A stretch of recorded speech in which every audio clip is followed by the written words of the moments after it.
ও বুড়া বাবারা, নৌজওয়ান যুবক ভাইরা, কথা খেয়াল করে মহাব্বতের সাথে আমল করা নিয়তে শুনি বাবা। আপনার আমার পয়গম্বরের মুখের লালার মধ্যে কত বরকত। কিতাবের মধ্যে ঘটনা আসছে, একদিন বিশ্ব নবী মদিনার থেকে সাহাবীদের একটা দল কাফেলা নিয়ে বের হইছে, বদরের দিকে রওনা। মদিনার থেকে প্রায় 100 কিলোমিটার দূর যাওয়ার পরে আল্লাহর নবীর পানির পিপাসা লাগিয়ে গেছে। মদিনার মরু পথ দিয়া, পাহাড়িগিরি পথ দিয়া চলতে চলতে চলতে চলতে আল্লাহ নবীর পানির পিপাসা লাগছে। নবীর সাহাবীদেরও পানির পিপাসা লাগছে, পানি পান করবে, তাই কুয়া তালাশ করতেছেন। হঠাৎ করে আল্লাহ রসুল রাস্তার পাশে পাহাড়ের নিচে একটা পাদদেশে কুয়া দেখতে পাইল। আল্লাহ নবী কুয়া দেখা সাহাবীদেরকে ডাক দেয়া বললেন, এই সাহাবীরা, বালতি আনো, কুয়া থেকে পানি উঠাও, পানি পান করব, বড় পিপাসা লাগছে। নবীর সাহাবীরা ডাক দেয়া বলেন, পয়গম্বর, এই কূপের পানির রং, মজা, স্বাদ সব নষ্ট হয়ে গেছে গা। এই কূপের পানি লবণাক্ত, এলাকার কেউ এই কূপের পানি পান করে না। আল্লাহর নবী কয়, তাই নাকি? কয়, হ্যাঁ তাই। এবার আপনার আমার পয়গম্বর আস্তে আস্তে কূপের নিকটে যাইয়া নিজের জিহ্বা মুবারক থেকে একটু লালা থুতু মুবারক কুয়ার পানির মধ্যে ফালাই দিল। কুয়ার পানির মধ্যে ফালাইয়া এবার পয়গম্বর ডাক দেয়া বললেন, এই সাহাবীরা, আবার বালতি আনো, বর্তন হাজির করো। নবীর সাহাবীরা বালতি আনলো, বর্তন হাজির করলো। আল্লাহ নবী ডাক দেয়া বললেন, এবার পানি উত্তোলন করো, পানি উঠাও। যেই মাত্র নবীর সাহাবীরা ওই লবণাক্ত নষ্ট পানিটা উত্তোলন করলো, আল্লাহর নবী বিশ্ব নবী নিজে সর্বপ্রথম এবার ওই লবণাক্ত পানিটা পান করলেন। এবার আল্লাহর নবীর পানি পান করা দেখা সব সাহাবীরা একে একে পানি পান করতেছে আর বলতেছে, আল্লাহর কসম, বিশ্ব নবীর মুখের লালা মিশার বরকতে লবণাক্ত পানিটা মিষ্টি পানিতে পরিণত হয়ে গেছে গা। ওই কুয়ার নাম হলো বীরে শেফা। কুয়ার নাম কি? বীরে শেফা। এই কুয়া এখনো আছে আজও পর্যন্ত। 15 বছর পরে, এখনো 1500 বছর পরে এখনো ওই কুয়ার থেকে পানি উঠতেছে। আল্লাহু আকবার। আমি নিজে এই কুয়ার থেকে পানি উঠে আনছি। মদিনার থেকে বদরের দিকে যাইতে বরাবর 100 কিলোমিটার, 100 কিলো গেলে এই কুয়া পাওয়া যায়। এই কূপের পানি যেই কোনো রুগী, যেই কোনো রোগের নিয়তে পান করেন, আল্লাহ তাআলা তাকে সেই রোগের থেকে মুক্তি দিয়া দেয়, শেফা দিয়া দেয়। আমার প্রাণের ভাইরা, আমি গোটা বাংলাদেশে বয়ান শুরু করার আগে একটা উদাহরণ দিয়া বয়ান শুরু করি, একটা এক্সাম্পল দিয়া, দৃষ্টান্ত দিয়া। সেটা হলো, ওয়াজ মাহফিল যে হয় গোটা বাংলাদেশে, সমস্ত ওয়াজ মাহফিলের বয়ানগুলা হলো আকাশের বৃষ্টির মতো। কিসের মতো? আপনারা সবাই সজাগ আছেন? আটটু জোরে বলেন, কিসের মতো? বৃষ্টির মতো। আসমান থেকে যখন বৃষ্টি দুনিয়ার জমিনে পড়ে, 3 জায়গায় বৃষ্টি পড়লে 3 ধরনের লাভ ক্ষতি হয়। ঠিক তেমনিভাবে 3 ধরনের মানুষ ওয়াজ শুনলে 3 ধরনের লাভ ক্ষতি হয়। তার মধ্যে 1 নাম্বার, আকাশের বৃষ্টি যদি নদী নালায় খালে বিলে পড়ে, তাহলে বিলের পানি আগের চাইতে কমে, হ্যাঁ, বাড়ে। ঠিক তেমনিভাবে ওয়াজ মাহফিলের বয়ানগুলা যদি এলাকার আলেম ওলামারা শোনে, তাহলে তাদের ইলম আগের চাইতে বাড়ে। 2 নাম্বার, আকাশের বৃষ্টি যদি জমিনের উপরে পড়ে, তাহলে ওই জমিন উর্বর হয়, আগের চাইতে ফসল ভালো হয়, সুন্দর হয়। কথা ঠিক নেবে? ঠিক। ঠিক তেমনিভাবে ওয়াজ মাহফিলের বয়ানগুলা যদি এলাকার মুসলমান নারী আর পুরুষরা শোনে, তাহলে দিল উর্বর হয়, আমল আখলাক আগের চাইতে তখন ভালো হয়। 3 নাম্বার, আকাশের বৃষ্টি যদি পায়খানার উপরে পড়ে, তাহলে কি হয়? খারাপ হয়। কি হয়? খারাপ হয়, দুর্গন্ধ বাইর হয়, এলাকা নষ্ট হয়। কথা ঠিক নেবে? ঠিক। ঠিক তেমনিভাবে ওয়াজ মাহফিলের বয়ান যদি এলাকার কোনো মুনাফিক শোনে, তাহলে তারা এলাকা নষ্ট করে, কারণ তাদের মুখের থেকে তখন পায়খানার মতো দুর্গন্ধ বাইর হয়, সমাজ নষ্ট করে। ঠিক কিনা জোরে আওয়াজ দিয়ে বলে। এখন আসেন, মুনাফিক কারা? যারা মসজিদকে ভালোবাসে, সর্বদা মসজিদে যায়, এরা হলো মুসলমান। আর যারা মন্দিরকে ভালোবাসে, সর্বদা মন্দিরে যায়, এরা হলো হিন্দু। কথা কি ক্লিয়ার না ভেজাল আছে? একটা জোরে গণ। যারা মসজিদ ভালোবাসে মসজিদে যায় তারা হলো মুসলমান, আর যারা মন্দির ভালোবাসে সবসময় মন্দিরে যায় তারা হলো হিন্দু। আর যেটা মসজিদেও যায় মন্দিরেও যায়, যাত্রাও ভালোবাসে ওয়াজও ভালোবাসে গানও যায় ওয়াজ হয়, এইটাই হইল এই জমানার টাটকা মুনাফেক। ঠিক কিনা যারা আওয়াজ দিয়ে বলেন?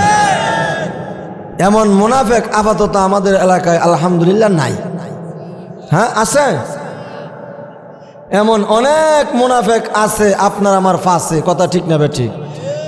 আল্লাহ এমন মুনাফিকদের থেকে আমাদের হেফাজত করুন। আরেকটু জোরে কোন। প্রাণের ভাইয়ের আমার, বেশি লম্বা বয়ান করব না, শরীর অসুস্থ। গতকাল সুনামগঞ্জে সেই একেবারে হাওর অঞ্চলে জামালগঞ্জে আরেকটা সদরে 2টা প্রোগ্রাম করে একেবারে আস্তে আস্তে ক্লান্ত হয়ে গেছে। এই জন্য আজকে আমাদের যিনি মেহমান, আর আমার তো এলাকা এটা, বাড়ি এটা, কালুরকান্দা আমার গ্রাম, চলে গেছি এখানে শিবপুর দানুয়ায়। ছোট সময় বাবা নিয়ে গেছে এখানে, এই জন্য অনেকের সাথে সম্পর্ক নাই। কালুরকান্দা ঠিকই যদি থাকতাম এতদিন, এই 30 বছর, তাইলে সবার সাথে একটা সুসম্পর্ক হয়ে যেত। কথা ঠিক না? কথা ঠিক না ঠিক? তাই আপনাদেরকে বেশি সময় কষ্ট দিব না, অল্প কিছু কথা বলবো। আমি আপনাদের সম্মুখে পবিত্র কোরআনে কারীমের থেকে একটি আয়াতে কারিমা তেলাওয়াত করেছি। বিশ্বনবীর অসংখ্য অগণিত হাদিস থেকে একটা হাদিস পাঠ করছি।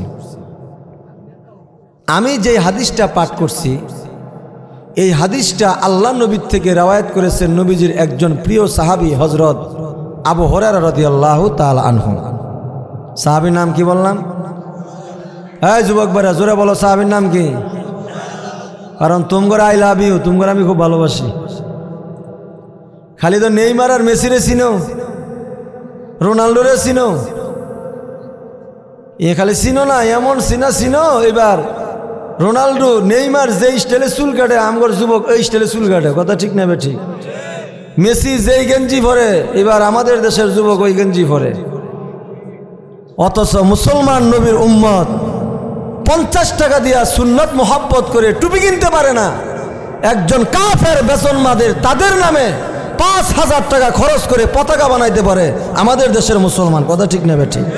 আফসোস। আল্লাহ রসুল কি বলেন তাদের ব্যাপারে? নবীর হাদিস শোনাই দিয়েছে, আমি কোনো বানায় কথা বলতেছি না। আল মারউ মা মান আহাব্বা, দুনিয়ার জমিনে যায় যারে বেশি ভালোবাসবে, কলিজা দিয়ে মোহাব্বত করবে, হাসরের ময়দানে আল্লাহ তাআলা তাকে তার সাথে দাঁড় করায় দিবে। নবীর হাদিস। এজন্য সিদ্ধান্ত নাও, কারে ভালোবাসবা? নেইমারে ভালোবাসবা, মেসিরে ভালোবাসবা, না এলাকার আলেম ওলামারে ভালোবাসবা? কাদেরকে ভালোবাসবেন? হ্যাঁ বুড়া বাবারা বলেন, কাদেরকে ভালোবাসবেন? আলেমদেরকে ভালোবাসবেন। তাহলে হাসরের ময়দানে আল্লাহ তাআলা আলেমদের সাথে দাঁড় করায় সোজা জান্নাত দিয়ে দিবে। আবু হুরায়রা রাদিয়াল্লাহু তাআলা আনহু নবীর একজন সাহাবী, সাধারণ সাহাবী ছিল না কিন্তু। এই আসমানের নিচে জমিনের উপরে আল্লাহর পবিত্র কোরআনের পরে সবচেয়ে যে বিশুদ্ধ আর দামি কিতাব, সেটার নাম হলো বুখারী শরীফ। কথা ঠিক না?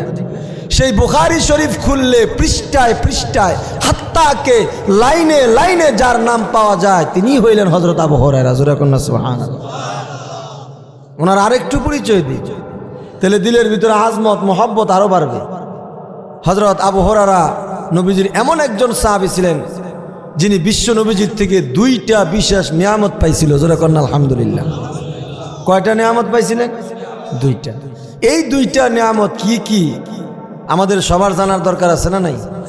পিছনের বাইরে বলেন তো, জানার দরকার আছে না নাই?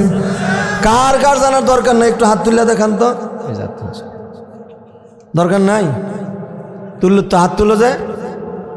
বুঝছে না, বুঝছে না? নয়া দুইয়া সোজা করেন তো, সোজা করেন, সোজা করেন, একটু নাড়াচাড়া দেন। মাশাআল্লাহ, তাজা ফুল আল্লাহর জান্নাতের বাগানে উঠতেছে। এবার জবানটাও বলেন, পড়েন আল্লাহু আকবার। এই সাদার সরের কুফির মানুষ এত আস্তে আল্লাহু আকবার বললে নাস্তিক মুরতাদরা ভয় পাইবো। আরো জোরে বলতে হবে আল্লাহু আকবার। হয় নাই? মুসলমানের আওয়াজ চিল্লায় বলেন আল্লাহু আকবার। আপনি রাগ করছেন? কষ্ট পাইছেন? মোটামুটি একটা শৈল বাবাইছে না? বাবাইছে নি? আচ্ছা, তাহলে আবু হুরায়রা রাদিয়াল্লাহু তাআলা আনহু বিশ্ব নবীজির থেকে জানি কয়টা নিয়ামত পাইছিল? 2টা। 1 নম্বর নিয়ামত, একদিন আল্লাহর নবী বিশ্ব নবী বসে বসে সাহাবীদেরকে নিয়ে বয়ান করতেছেন, নসিহত করতেছেন। এই যে যেমন আমি এখন নসিহত করতেছি, আপনারা শুনতেছেন, সাহাবীরা বসে শুনতেছে, আল্লাহ নবী নসিহত করতেছে। হঠাৎ করে আল্লাহ নবী বললেন, এই সাহাবীরা, তোমাদের মধ্যে এমন কেউ আছো যে আমার থেকে কিছু নিবা? তাহলে আয়ো দেই। সব সাহাবী একটা আরেকটার দিকে তাকায়া ধাক্কা দেয়, কিরে নবীর হাতে তো কিচ্ছু নাই, দুই হাত তো একেবারে এমটি, হাত তো খালি, দিবটা কি? নাই তো কিচ্ছু। কিন্তু নবীর ওই প্রিয় সাহাবী সমস্ত সাহাবীদের থেকে হযরত আবু হুরায়রা রাদিয়াল্লাহু তাআলা আনহু কিতাবের মধ্যে আসছে, জামার আস্তিনটাকে এইভাবে উল্টায় ধরছে, ধইরা আল্লাহ নবীর সামনে গিয়া কয়, ইয়া রাসূলুল্লাহ, ইয়া হাবিবাল্লাহ, আমি আবু হুরায়রা নিব, আমাকে দেন। জোরে কন্না সুবহানাল্লাহ। আল্লাহ নবী মুস্কি হাসি দেখো, আবু হুরায়রা তুমি নিবা? তাহলে হা করো। হযরত আবু হুরায়রা রাদিয়াল্লাহু তাআলা হা করছে বড় কইরা, বিশ্বনবী দিব তো। কিতাবের মধ্যে দুইটা রাওয়ায়াত আসছে। এক রাওয়ায়াতে আসছে আবু হুরায়রা হা করার পরে আল্লাহর নবী বিশ্বনবী আবু হুরায়রার মুখের ভিতরে এরকম একটা ফু দিয়ে দিছে। সুবহানাল্লাহ ভাই গিয়া কইেন। আরেক রাওয়ায়াতে আসছে আবু হুরায়রা হা করার পরে আল্লাহর রাসূল আবু হুরায়রার মুখের ভিতরে নিজের জিহ্বা মোবারক থেকে একটু লালা থুতু মোবারক আবু হুরায়রার মুখের ভিতরে ঢুকাই দিছে। হযরত আবু হুরায়রা কয়, আল্লাহর নবীর মুখের লালা ওই দিন খাওয়ার পরে আমার জীবনে বরকত এমন লাগছে যে নবীজির থেকে যেই কথাটা আমি একবার শুনছি ওইটা আমি জীবন আর কোনোদিন ভুলি নাই। তিনি বলেন, শুধু কি তাই, এমন কি আমি ভুলার জন্য চেষ্টা করেও ভুলতে পারি নাই। সুবহানাল্লাহ।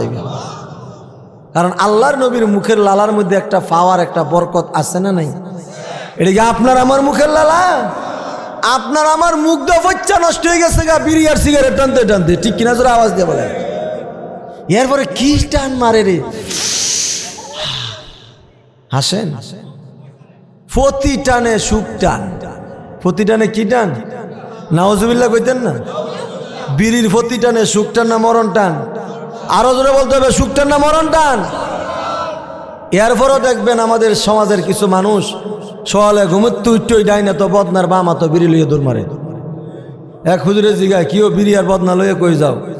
হুজুর বাথরুমও যাই। তো বিড়ি লইয়ে যাও, খানাসের ঘরে খানাস, ঠিক কিনা? জোরে আওয়াজ দিয়ে বলেন। বাবা আদম থেকে নিয়ে শেষ নবী পর্যন্ত কোন নবী কি বিড়ি সিগারেট খাইছে? তাহলে আপনি আমি শ্রেষ্ঠ নবীর শ্রেষ্ঠ উম্মত হইয়া কিভাবে বিড়ি সিগারেট খাই? ও আমার এলাকার মুসলমান ভাই, আপনাদের দুইটা পায়ে ধরে বলে যায়, লাখ ফাইলে পাওয়া ধরতাম, পায়ে ধরে বলে যায়, আজকে থেকে ওয়াদা করেন, নিয়ত করেন, আর জীবনে কখনো বিড়ি সিগারেট খাবো না ইনশাআল্লাহ। জোরে কয় না, নিয়ত করতে পারেন ইনশাআল্লাহ? ইনশাআল্লাহ। আল্লাহ আমল করার তৌফিক দান করুন, সকলে জোরে বলেন আমিন। আমাদের মুখ খালি নষ্ট হয়েছে বিড়ি টাইন না, আমাদের মুখ আরো ফচ্চা গল্লা নষ্ট হয়ে গেছে গা বন্ড ফিরের আস্তানার যাইয়া কলকির মধ্যে গাঞ্জা ভরা টানতে টানতে নাচতে নাচতে, ঠিক কিনা? জোরে আওয়াজ দিয়ে বলেন।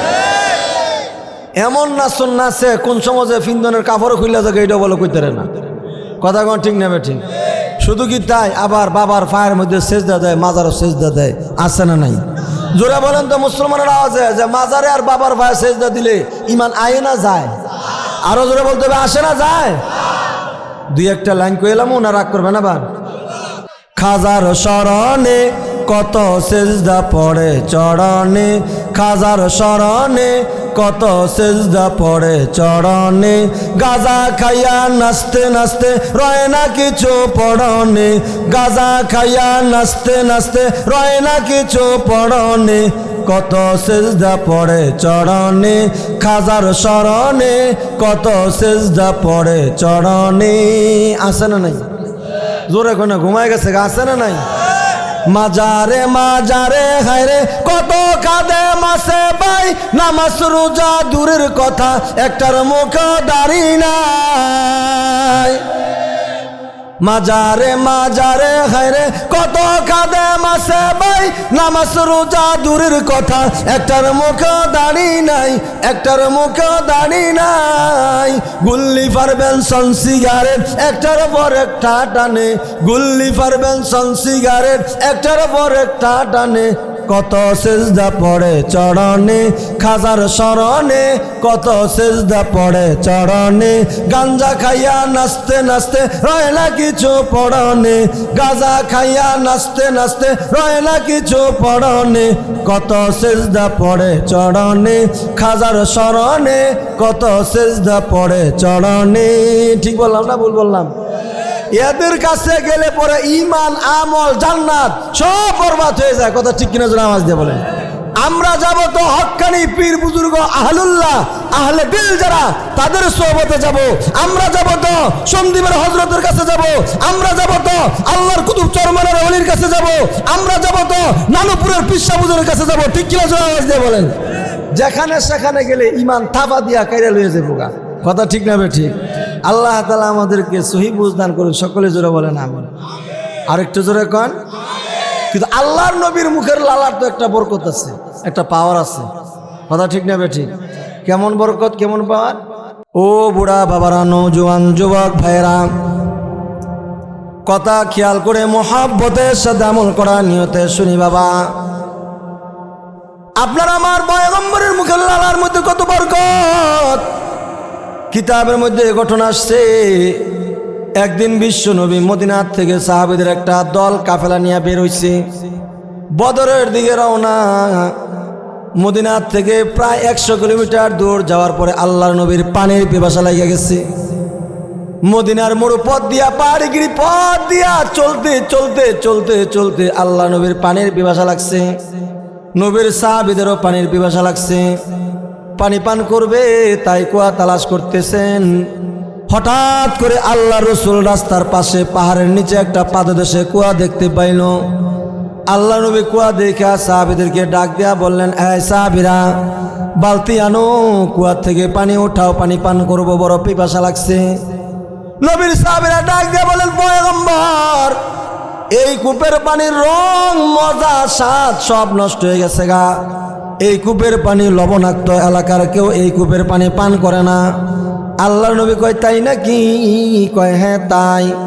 এবার আপনার আমার পয়গম্বর আস্তে আস্তে কূপের নিকটে যাইয়া নিজের জিহ্বা মুবারক থেকে একটু লালা থুতু মুবারক কুয়ার পানির মধ্যে ফালাই দিল। কুয়ার পানির মধ্যে ফালাইয়া এবার পয়গম্বর ডাক দেয়া বললেন, এই সাহাবীরা, আবার বালতি আনো, বর্তন হাজির করো। নবীর সাহাবীরা বালতি আনলো, বর্তন হাজির করলো। আল্লাহ নবী ডাক দেয়া বললেন, এবার পানি উত্তোলন করো, পানি উঠাও।